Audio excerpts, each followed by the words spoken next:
सांगली जिल्ह्यातील आटपाडी आणि खानापूर तालुक्यांच्या सीमेवरील महादेव डोंगर रांगांमध्ये शुक्राचार्य मंदिर वसलेले आहे. या मंदिराला शुकाचारी किंवा शुकाचार्य देवस्थान असेही म्हणतात.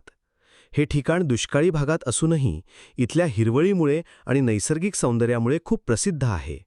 विशेषतः श्रावण महिन्यात येथे भाविकांची मोठी गर्दी असते.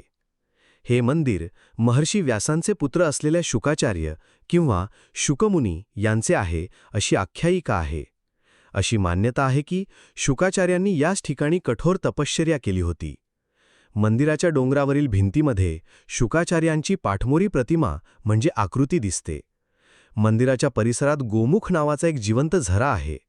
आश्चर्याची गोष्ट म्हणजे कडक उन्हाळ्यातही या झऱ्यातून पाणी वाहत असते.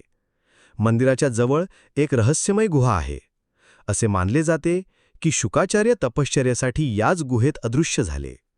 या मंदिराच्या जवळच बाणूरगड किल्ला आहे, जिथे छत्रपती शिवाजी महाराजांच्या गुप्तहेर खात्याचे प्रमुख बहिर्जी नाईक यांची समाधी आहे.